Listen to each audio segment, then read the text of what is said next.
go about it is very simple. Be transparent and be honest, even to yourself. When you are transparent and honest, the first time, the second time, the third time, the fourth time, nobody will come with you to give you any pressure. Explain it. Sometimes people give you pressure because they don't understand it. Explain it as much as possible. And also leave it. Because there is no two ways about it. If you are not transparent yourself, then how do you want to protect transparency? If you are not honest yourself, how do you want to protect honesty? So if that's with you, your ability to show the world that this is who you are, and people can test it and verify it, is actually the first key to overcoming pressure. Once everybody knows this is how your line is told, they will follow it, right? But you must be patient to listen to them also. You must not be quick to giving answers because you want to give no. Listen to them, understand their pain points, and possibly you will find a way to solve those problems without going through a negative crowd. So these, for me, are the basic ways to deal with the challenge of interference and, breach of trust. Of course, the major one, which is at the talk of the town, is our regulation of digital assets. Digital asset space, being able to provide clarity as to what we need to do, what people need to do, how they need to come to us for registration, and what we are doing about it. Also, our ability to tell them that we are knowledgeable in this space, and of course, give them advice when they need to. Also, guiding them concerning structure and governance. These are watershed moments in Nigerian capital market history and indeed the nation. So this is very, very clear. Providing also alternative means of investment, making sure that people understand that look, there are opportunities in the market which everybody is welcome to enjoy. These are times that have never been like this before, and that's actually the motivator, the market movement as we have it today. There are many. We are setting up a SEC app which will allow people to work with an app, right, in every aspect. We are also setting up a short code which will be launched in November. We have reduced time to market. We have also reduced settlement time. We are moving from T+3 to T+2, in November 28, 2025. We are also digitizing the ISA, the Investment and Securities Act. It will be audible, so you can listen to it as if it's a radio.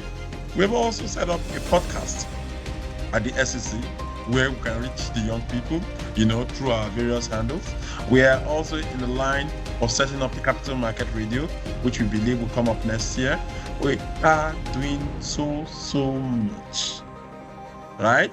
We are also working on an AI-enabled surveillance system where AI will be used for surveillance of the Nigerian capital market. We are also using the blockchain to store our records, to have permission and non-permission blockchain access. The capital market is going through a revolution like never before. We are just beginning. What we see ahead is something that we cannot say with our mouth, but our hearts say it, and we know we are just beginning.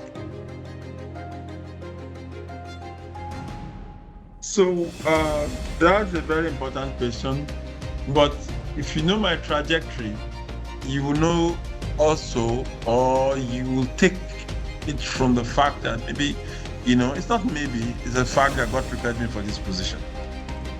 And once you are prepared for a position, right, there are deep decisions that you take that are reflective of your past.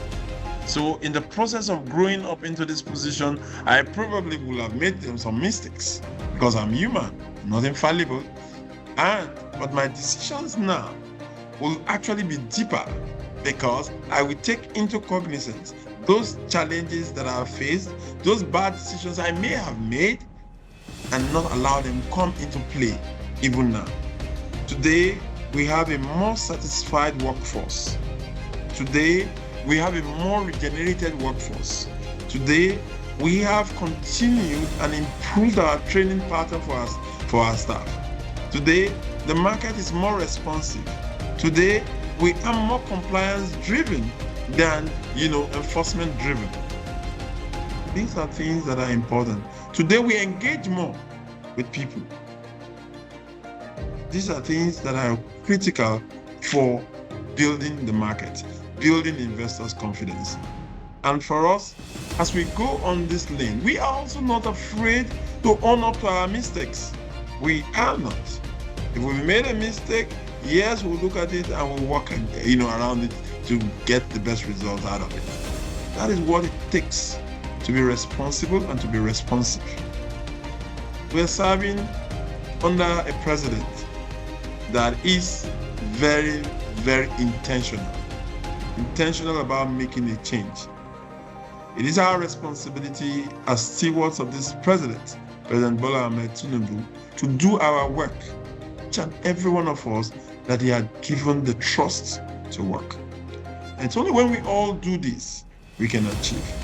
One of the things I pride the SEC for, especially in this realm, is to be a solutionist SEC, an SEC that provides solutions to the problems, myriad of problems for companies and states and municipalities. And if you know already, money makes the world go round. But more importantly, long-term money is more enduring. And the source of long-term money is the capital market. So our responsibility is huge, cutting across every facet of Nigeria, every area, every sector. Is it agri? Is it health? Is it transportation? Is it education? Is it infrastructure? Just name it. That solution comes with the availability of long-term funds. That long-term funds comes from the SEC, comes from the capital market, which the SEC regulates. That's why the capital market is the barometer of any economy.